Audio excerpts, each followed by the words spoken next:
planet Earth, 4.5 billion years ago.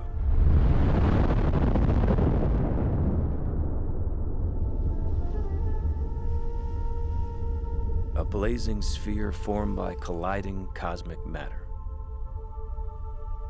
A violent world, covered by a sea of molten lava.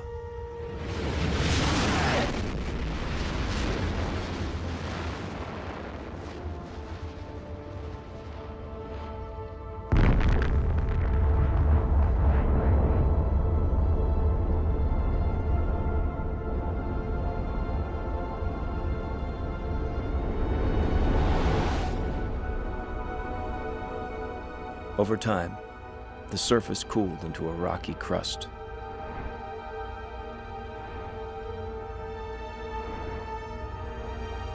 Great clouds of water vapor rose, then rained down, forming a vast ocean.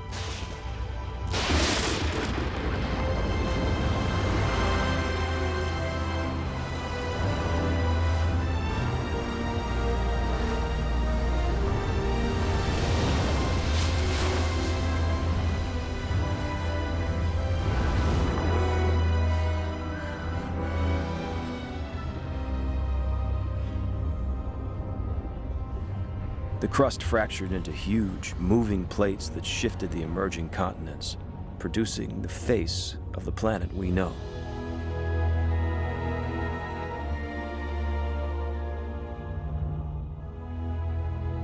But the forces that created Earth still rule it. Around the globe sweeps a volatile atmosphere. And within, a fiery world still burns. Floating on this semi-molten interior, the plates of the crust are forever in motion.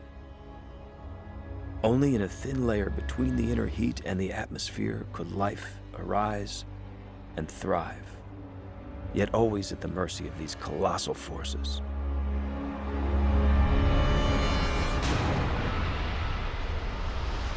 Erupting from the depths, shaking the solid ground, descending from the sky.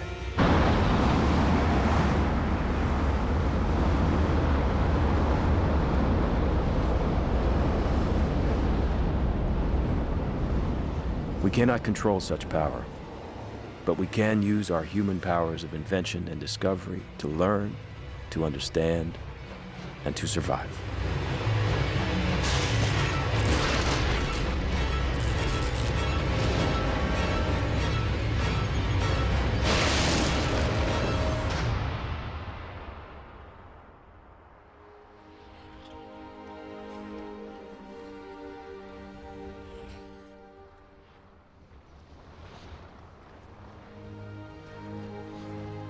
There are places where primal forces are still on display, where lava streams freely from the Earth's interior.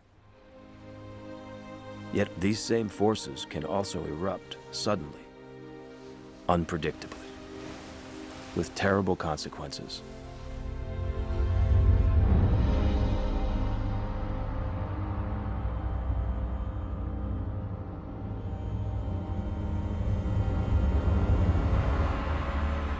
For hundreds of years, the volcano called Soufriere Hills on the Caribbean island of Montserrat was dormant. But in 1995, some 12,000 islanders discovered they were living on a time bomb.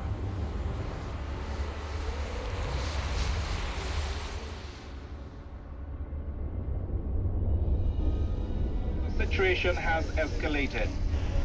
This followed a major ash fall at just after 8 o'clock this morning. The scientists have told us that they can no longer guarantee 6 hours notice. All incoming data are being processed on a near real-time basis. Because the volcano can just go off with little or no warning.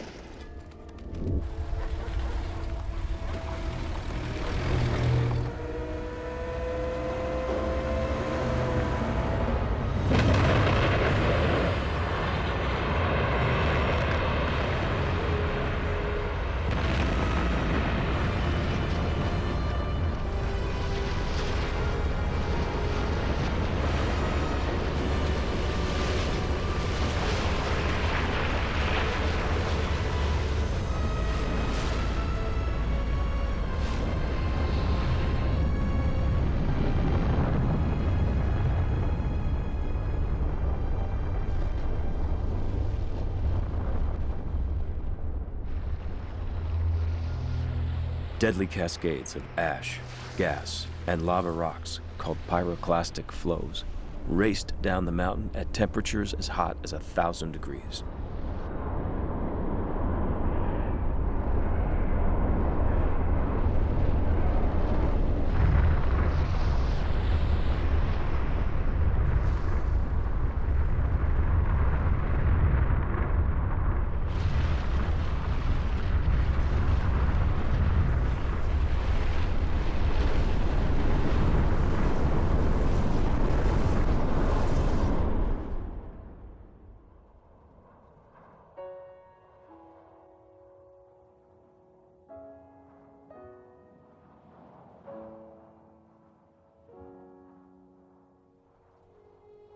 The eruptions continued, burying the capital of Plymouth under ash.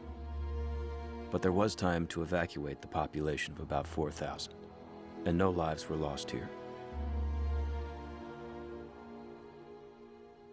Yet outside the city, pyroclastic flows killed 19 people who had ignored the warnings.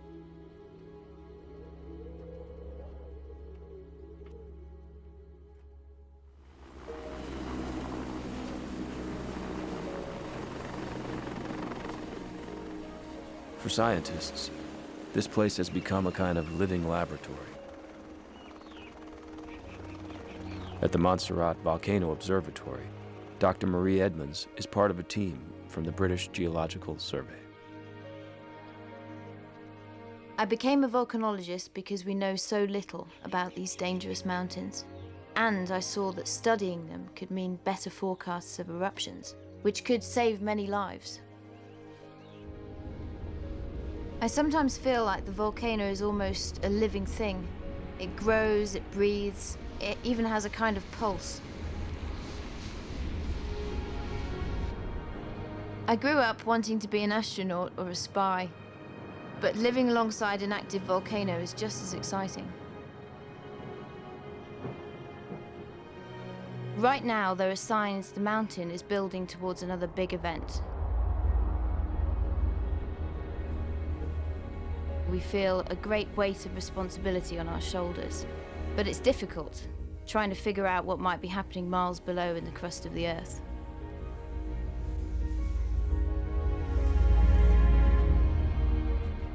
Montserrat is actually the peak of an undersea volcano, which was built up by a collision between two plates of the Earth's crust.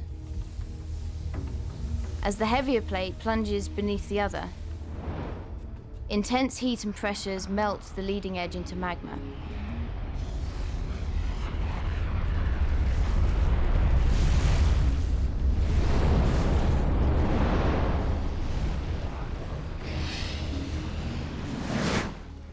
The magma rises into a chamber and then heads towards the surface. If it reaches the surface quickly, it can generate enough gas to explode.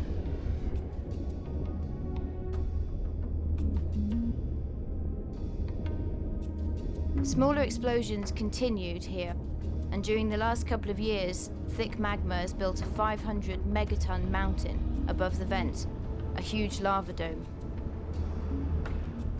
We believe it will collapse and that it will trigger more explosions and potentially dangerous pyroclastic flows.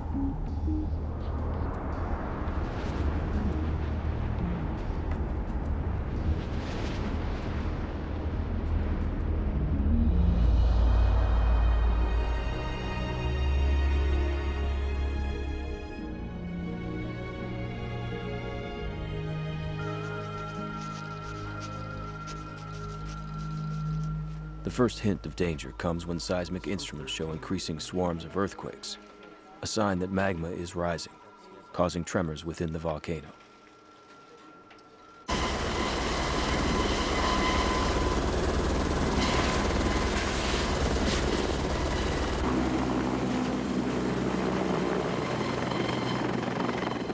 Routine monitoring takes on a new urgency. They need to check the instruments designed by Marie that constantly monitor gases rising from the volcano.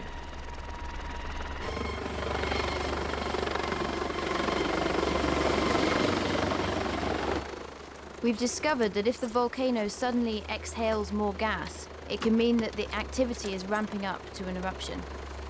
So today, the volume is up, and that's a worrisome sign.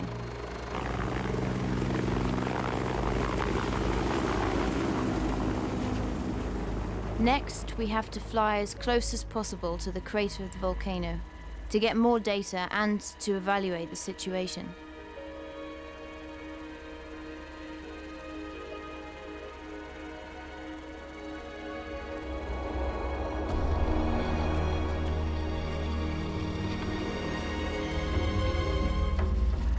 This is one of those times when the research we conduct is a bit risky, especially for my partner, Richard Hurd. One of his jobs is to install a laser reflector, which can measure even a few millimeters of ground deformation.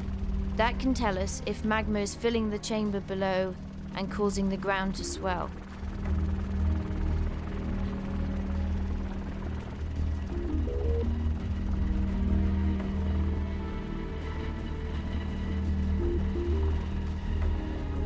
We avoid dangerous situations unless it's absolutely necessary. Too many researchers have died in recent years because eruptions surprised them.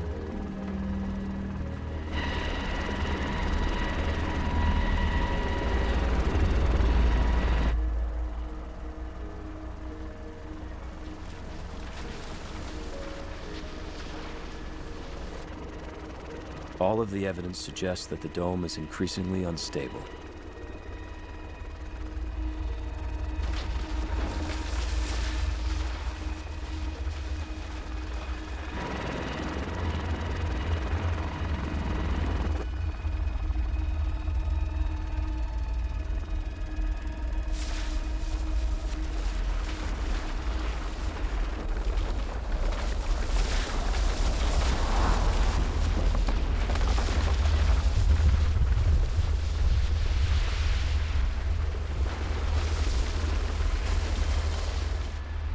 The collapse seems imminent.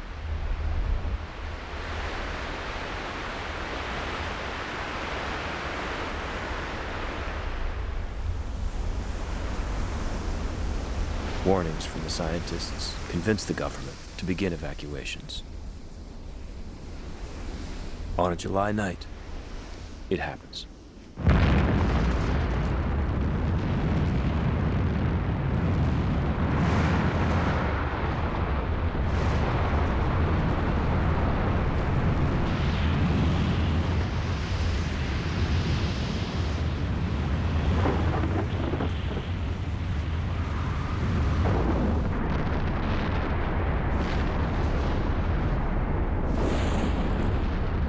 Violent eruptions send ash clouds rocketing 10 miles high.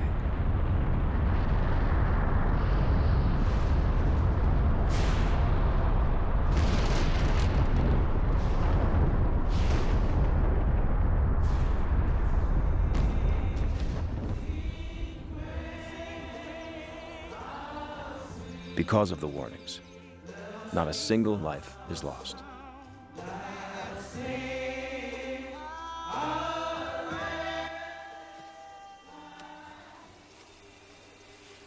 Ash still falls occasionally, but most have learned to live with it.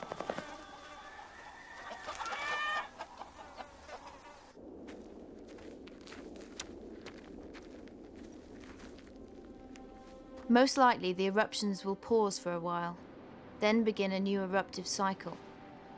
But as long as we continue to monitor the volcano, and as long as we continue to unravel its secrets, there's no reason for anyone else on Montserrat to be harmed or to lose their life. And that in itself is reason for celebration.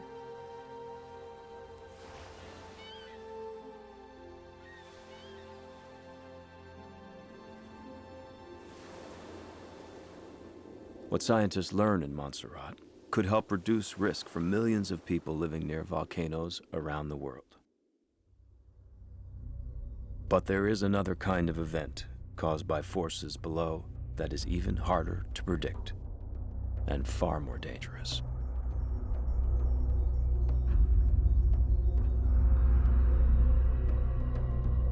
A Among the places at greatest risk is a heavily populated part of Turkey, where shifting plates of Earth's crust meet along a 1,000-mile seam. It's called the North Anatolian Fault, and it can produce a sudden catastrophe, one of the deadliest of all natural disasters, an earthquake. If we could pull the plates apart and descend within, we'd see that 10 or 15 miles down, they begin turning into extremely hot, putty-like rock, sliding in opposite directions atop the semi-molten interior farther below.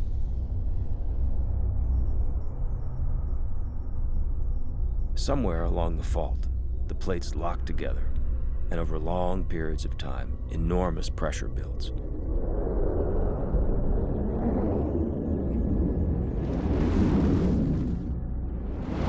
Eventually, they break loose and rip past one another, unleashing powerful waves of energy that race through the crust, shaking the surface above.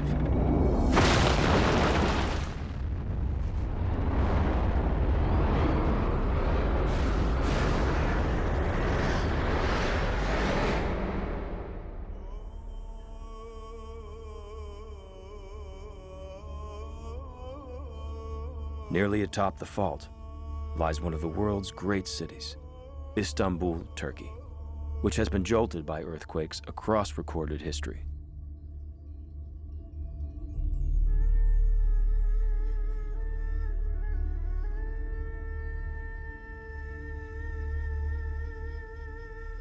In the heart of the city, one remarkable structure has remained standing through 14 centuries of quakes.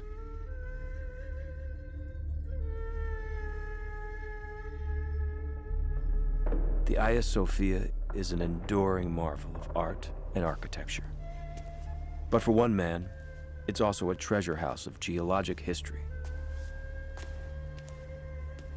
Geophysicist Dr. Ross Stein has spent more than a decade studying earthquakes in Turkey, trying to find ways of forecasting when and where they will strike. Here, he found a critical piece of the puzzle. When I first learned that since ancient times, the clerics of Hagia Sophia kept records of their earthquake repairs, I was tremendously excited. Because with such a chronology of quake dates and damage, combined with other data, we might discover a pattern that could help us forecast quakes. Such a discovery is every scientist's dream, and in some ways, it came true. It turned out that 11 major quakes in the last 60 years had occurred in a largely westward progression, and I kept asking myself why. We went out to take a look at each quake site, and we began to form an idea about how built-up stress, where the plates are locked, suddenly gets moved during an earthquake. We turned our data into a computer model of stress being transferred by a quake, with red showing where stress increased along the fault and blue where stress was relieved. Suddenly, the puzzle pieces fit together. With each quake, stress didn't just dissipate, but moved down the fault where it concentrated again.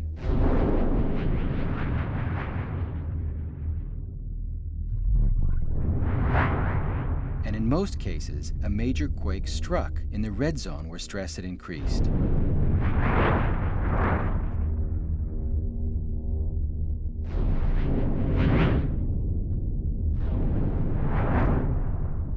Our model suggested that the next great quake might strike Izmit, a city of more than 200,000 people.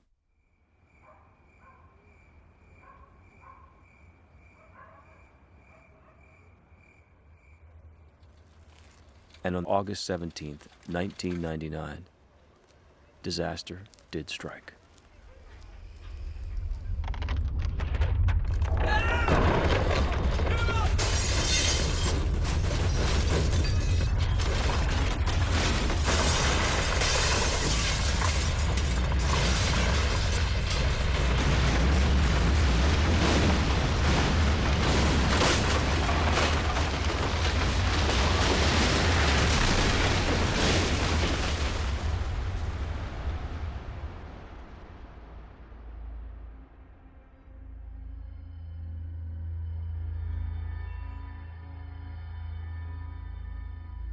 The Izmit earthquake was a magnitude 7.4 and lasted 45 seconds. An eternity to those who suffered through it. Local news crews captured the aftermath as rescuers searched for thousands of people trapped under the rubble.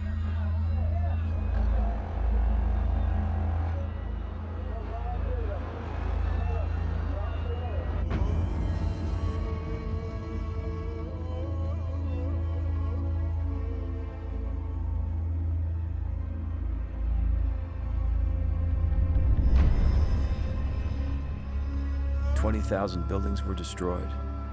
500,000 people left homeless.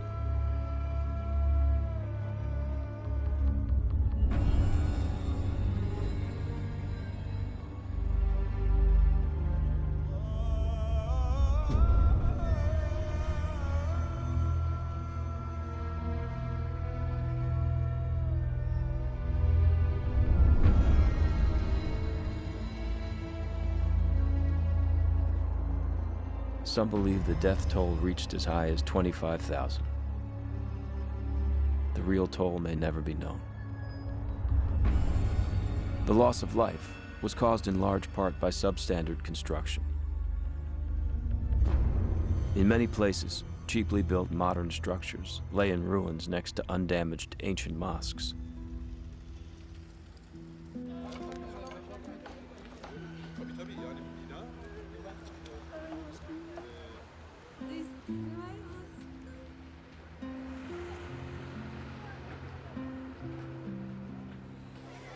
Almost immediately after the quake hit, the international community arrived with food, medicine, and shelters.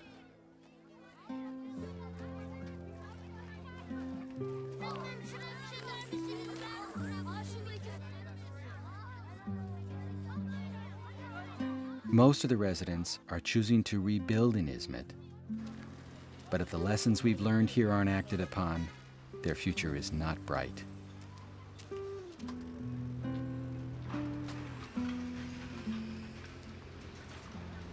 The most important thing we can do is to build safer structures. And we know how. We just have to make it a priority.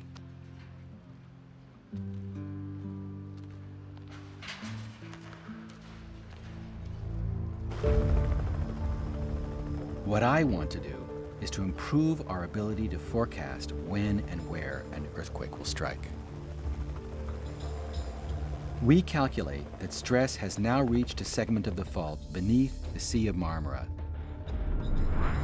Sadly, this area where the next major quake is most likely is just 10 miles south of Istanbul, a vibrant city of some 10 million people.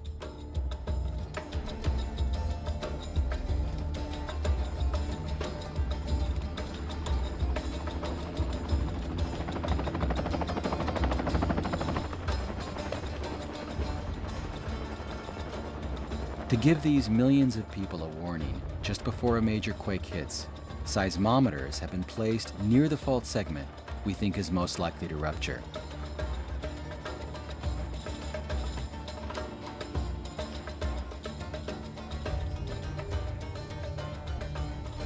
Warnings could reach Istanbul a mere 10 to 20 seconds before the violent shaking waves arrive.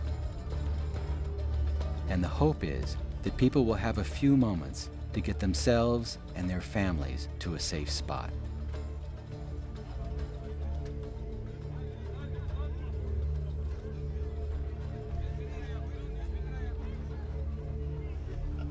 It's almost impossible to convince people that they have a serious earthquake problem to contend with unless they get some kind of dramatic warning sign.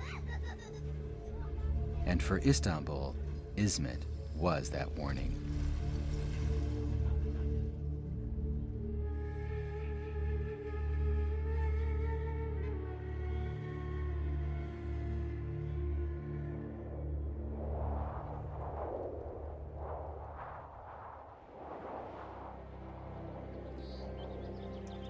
The earth-shaking forces beneath us interrupt life only occasionally. But unfolding constantly above us is the clash of great forces we know as weather.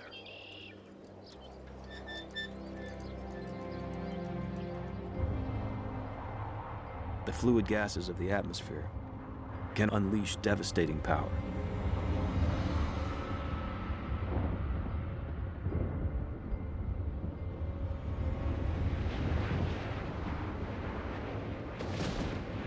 This is home to some of the most severe storms on Earth, a Midwestern region of the United States known as Tornado Alley.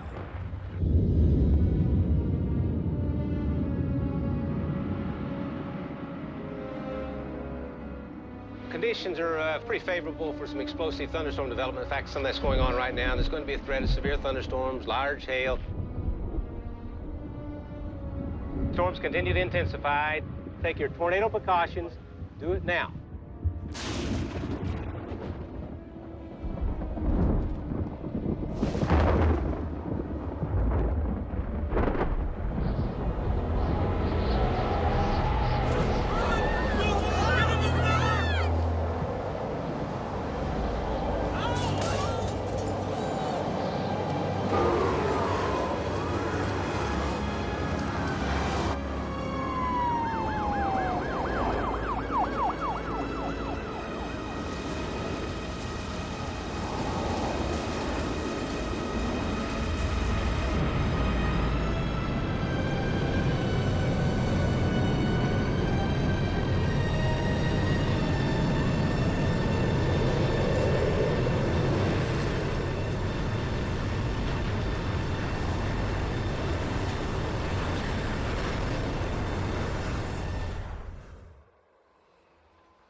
On May 3rd, 1999, an extraordinary series of tornadoes ripped through Oklahoma and left behind almost unimaginable destruction.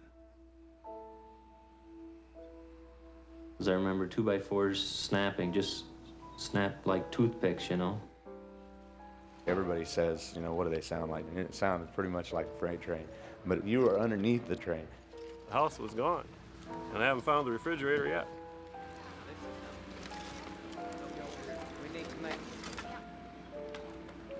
I looked out across the street, and I said, there's no houses across the street.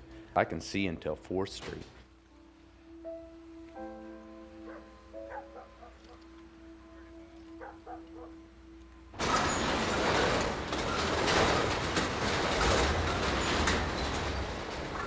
Many survivors were warned in time, thanks in part to an unconventional team of scientists. It was these Doppler radar trucks, venturing close to the 1999 storms, that clocked the fastest wind speed ever recorded near the ground, 301 miles per hour. Dr. Joshua Werman and his team spend months each year chasing tornadoes, hoping to get a radar's eye view inside them.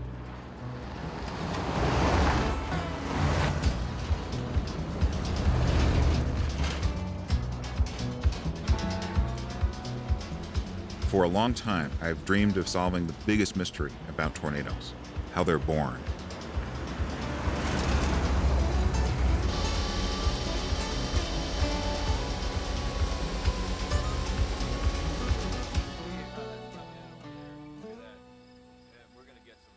My goal is to get a three-dimensional picture of the wind speed and wind direction within the storm.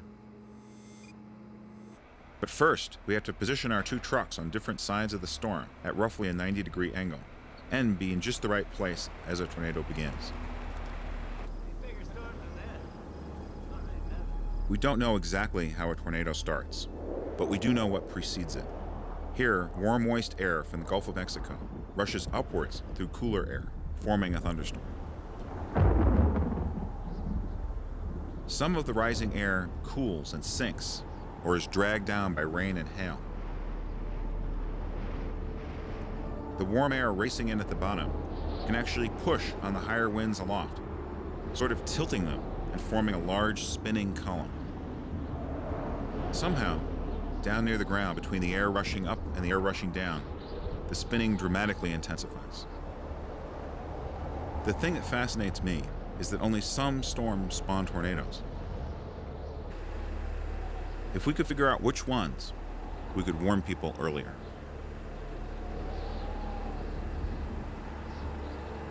That's why we drive about 10,000 miles every spring.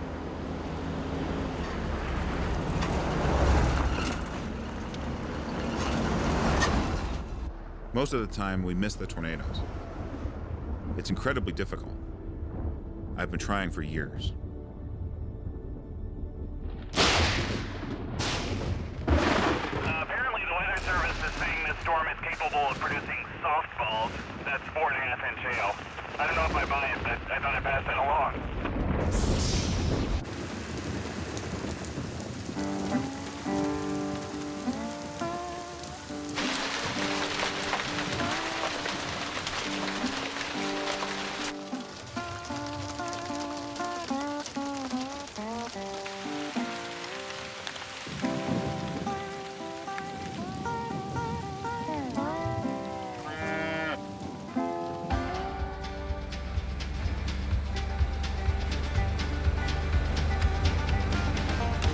Near the end of one recent season, the team received word that a violent storm was developing, one that might spawn an outbreak of tornadoes. The challenge would be getting there in time. Okay, both cells look pretty good. Both have hooks on them. The western one looks like it has a better hook on it now. It's a drill they've been through many times, one fraught with frustrations. An empty gas tank, empty stomachs, inevitable indigestion, and unpredictable delays.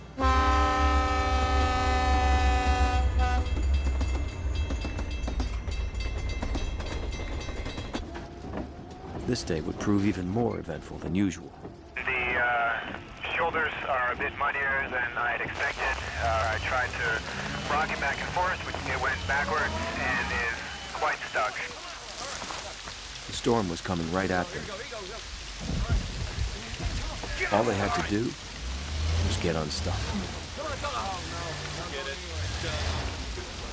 Rotation is just about due west of us, still at about, I'd say, 5 kilometers, maybe 4.5.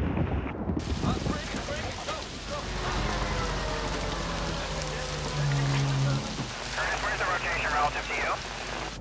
It's moving directly toward us. There's no reason to panic on this, right? Not yet. All right, got it. Are you unstuck? Yes, unstuck. Okay, we're seeing increasing rotation at low level. Now, Sue would concur with that. After years of near misses, Josh Werman's team was in perfect position. And this storm was cooperating. Curtis? Stand by. Curtis? I'm looking at it. We got one now. We're getting it right now.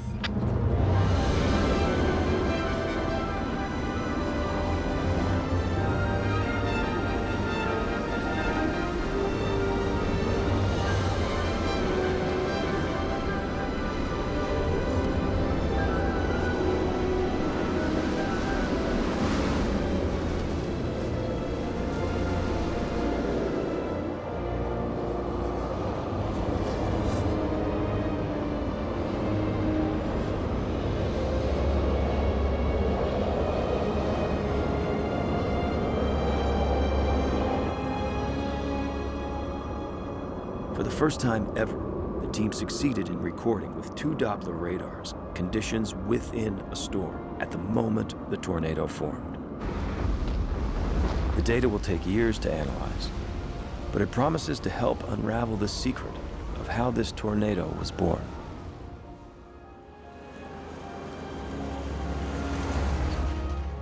It was a victory for science, for Josh Werman and his crew, and for those whose lives will one day be safer because of their efforts.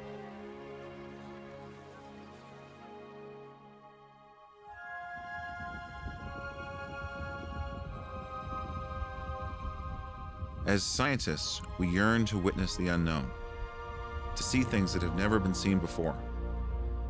Hundreds of years ago, that would have been new rivers or new islands. For me, that unknown is the inside of a tornado.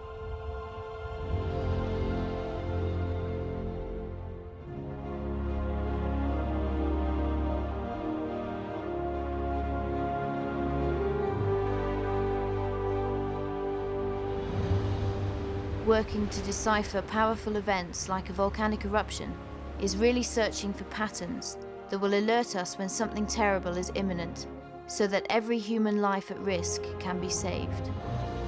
Only 19 people died here on Montserrat, but that's 19 too many. Several 100 million people live along the world's most active earthquake fault zones. So it's critical we get better at forecasting quakes. If these and other scientists can add a little bit to our understanding, then one day the pieces will fit together. And we have that power to explore, to learn, to find ways of surviving, no matter how powerful the forces that confront us.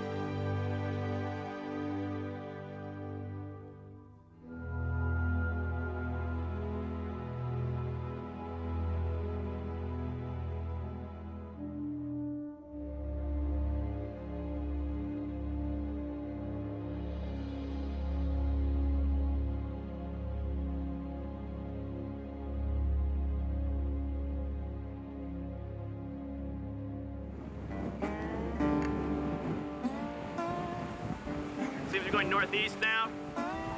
Not. Hey, give me a wide lens. Give me the 40 or something. Going increasingly north, continues its present path and will be rounding over towards us. 40 millimeter? Yeah.